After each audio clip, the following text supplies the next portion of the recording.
सभी विद्यार्थियों का पुनः एक बार आपके अपने इस YouTube चैनल साहित्य संगम में बहुत बहुत स्वागत है। हिंदी साहित्य विषय में जो अंतरा भाग 2 पुस्तक है उसके पद्य खंड के प्रश्न उत्तर हम देख रहे थे। कुल 11 पाठ आपके पद्य खंड में संकलित हैं। ये सारे प्रश्न आपके बोर्ड परीक्षा 2023 के हिसाब से हैं और मॉडल पेपर और ब्लूप्रिंट पर आधारित है। ध्यान दीजिए, इंडेक्स में ये कुल 11 पाठ है जिसमें से हमने पाठ संख्या 11 और 10 के प्रश्न उत्तर देख लिए थे। आज के इस वीडियो में हम बात करेंगे पाठ संख्या 9 विद्यापति के पद, इनके वन लाइन क्वेश्चन देखेंगे। पहली बार हमारे YouTube चैनल से जुड़े हैं तो इसको सब्सक्राइब कर लीजिए, क्योंकि पूरे गद्य खंड के प्रश्न उत्तर हम देख चुके हैं। अब हम काव्य खंड पद्य खंड के प्रश्न उत्तर देख रहे हैं। इसी प्रकार प्रतिदिन कुछ न कुछ नई सामग्री आपके लिए मिलती है। यहाँ शुरू करते हैं।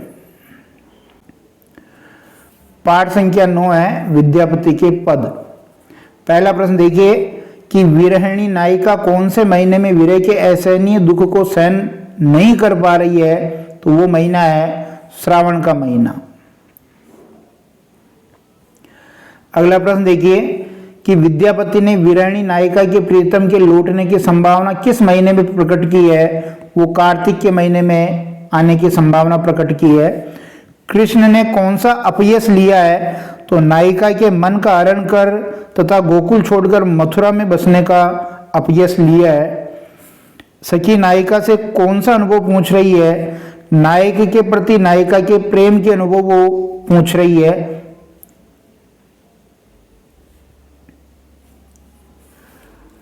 नायिका प्रेम के अनुभव क्यों नहीं कह पा रही है, क्योंकि प्रेम प्रतिपल नवीनता को प्राप्त करता है, यानी पल पल नया होता जाता है, इसलिए उसका रूप स्थिर नहीं है। और जिसका रूप स्थिर नहीं है उसको कैसे कहा जा सकता है।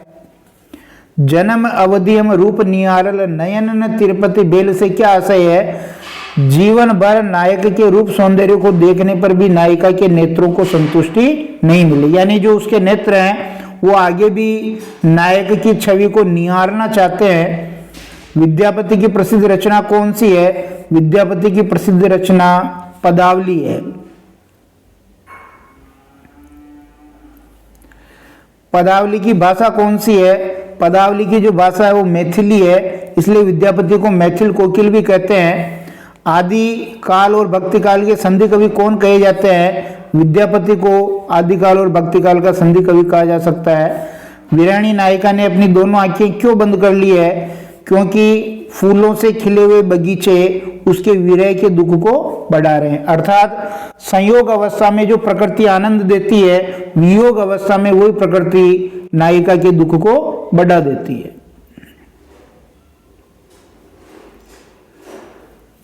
ग्यारहवां प्रश्न देखेंगे, विरहिणी नायिका ने अपने दोनों कान हाथों से क्यों ढक लिए, क्योंकि कोयल की मधुर कूक और भ्रमरों का मधुर गुंजार उसके विरह के दुख को बढ़ा रहा है। ये वही बात है कि ये भी प्रकृति का ही हिस्सा है। कोयल है चाहे भंवरा है, वो जब गुंजार करते हैं तो उसको उसके प्रियतम की याद आती है, और अभी वो विरह की अवस्था में है इसलिए उसको ज्यादा तकलीफ होती है।